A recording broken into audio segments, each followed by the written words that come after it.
Hi, it's Pastor Andy, and Susan and I are trying to streamline some things. We're trying to do these videos. We're trying to be able to communicate more and more effectively and more often. And so, as we try to figure out this entire process right now, please understand that uh, some of these videos are now going to be on Facebook earlier and they will be on YouTube later. She will still send out the text message that relates to the video being live on Facebook. And again, one of the reasons we're doing that is because of the fact that some people are not on Facebook, and I know you can get to a page, but people also don't come to Facebook to watch videos. I know we all watch videos on Facebook, but people don't come to Facebook to watch videos. We come to Facebook to scroll through our news feed, and so uh, when we see something else, we get off the video, we go on, and but YouTube, you go to video, you watch a video. That's why we go to YouTube. So anyway, so we're going to continue to put these on YouTube, but they may not be on YouTube for hours or so after I've gone live here on Facebook. So with that, I'm going to be doing these live short bursts, hopefully for the most part, over these next few weeks. Now, uh, so I'm going to be saying that the rest of this week as we get used to this change of how we're doing this. I do want to say that yesterday during the sermon and on, I guess when I recorded it on Saturday, and I was talking about the fruit of the Spirit, I realized that I'm left out a very important one, and that was peace. Whenever I'm going through the fruit of the Spirit, the one that always seems to struggle to stay in my mind is goodness. So love, joy, peace, patience, kindness, faithfulness, gentleness. But I always forget goodness comes before faithfulness. And but yesterday, or when I recorded on Saturday, I was so focused on make sure you get goodness that I forgot peace. And as we think about the Holy Spirit, which was what yesterday's message was about, that was the premise. That was the idea, was that he does bring us comfort. That was the word that I used, that helper, that comforter that Jesus used, or at least some of the translations will pick up that phrase in that way in John chapter 14, 15, and 16. But I omitted peace. And, now I'm not saying that I am not beyond doing that in a way to say, well, if you miss the piece, then that's why I'm coming back on Monday, to add that hint, that ability to go deeper, further on another day. But that was not my intention yesterday. The Holy Spirit does bring us peace. He can bring us peace. Again, we have to be open to that. And so that was a reality. And so as I think about that, let me just share that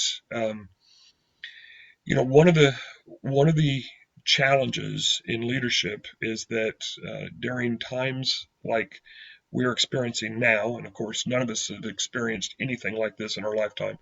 Very few have experienced anything like this in our lifetime. As far if we want to go back to Pearl Harbor or something like that, there were few people still alive that are still alive that experienced the Spanish flu.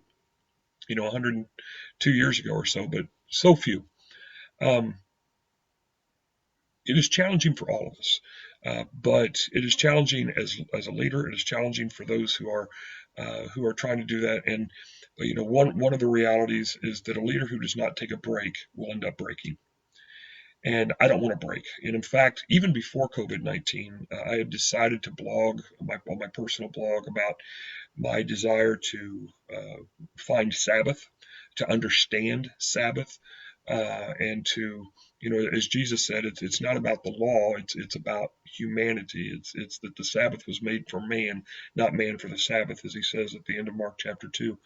And so this isn't about keeping a law. It's about finding rest. And again, because I don't want to break, and I need to take care of myself. And right now, Susan and I have been talking the last 3 or 4 days. We're busier than ever, trying to care for people in different ways, trying to do some of the other different things. My podcast, I've got a lot of extra interviews that I would normally do, so that I can communicate to that realm of people about what's going on, and to a different audience than I have with, say, my church. Try and take care of the students that I teach at the seminary and at the college. And so I'm trying to find that Sabbath, and it's not just about finding it, it's about making it. Because as Psalm 23 says, he makes me lie down in green pastures. If I will not do it myself, God will slow me down. That's the point of the shepherd there. He didn't say, hey, sheep, here's a green pasture. sit down and rest. The text says that God, made the sheep, being David at this point, lay down. I don't want to be made to do that. I want to do that out of obedience. I want to do that out of joy. I want to do that out of love.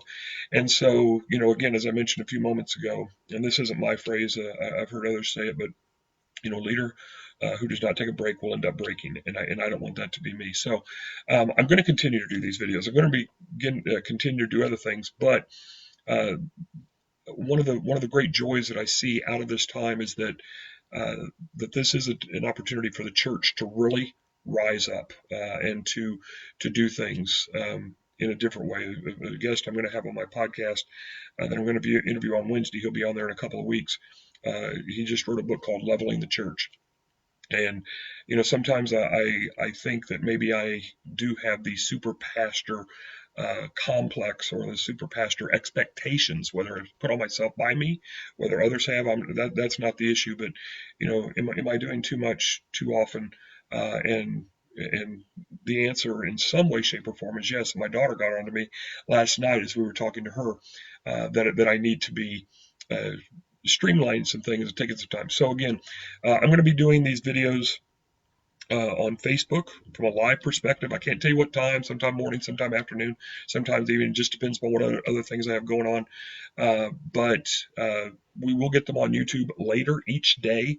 And on YouTube, they probably will still have the title screen. You can put in your request. I put out a Facebook post yesterday on the church's page and shared that on my own page. We want to have a different name for these. We don't want these to be COVID-19 updates anymore, because I'm not really talking about COVID-19. I suspect we're going to be doing these well into the future, even beyond this current challenge. So with that said, we want to have some kind of name that resonates specifically with Fairfax Baptist Church and the people. And so we'll continue to put that on YouTube because that's the other thing about Facebook videos. While they're helpful in short bursts, and this one's almost done, while they're helpful in short bursts, 4 or 5 days from now, where was that video? Well, it'll be on YouTube.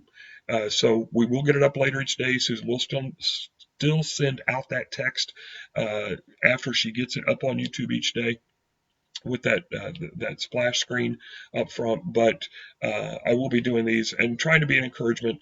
Trying not to forget words like peace in the midst of the fruit of the Spirit idea. But so with all of that, let me just close by saying I would ask, my church knows this too well, probably, and probably it's a criticism that I should take, a fair criticism. I don't ask for prayer very often. I know people pray for me, and I appreciate that. And there's one man right now, passed about 18 months ago, that I dearly miss. He was a great encourager, and I know he would be encouraging me through this process as well. But I miss him. I miss that.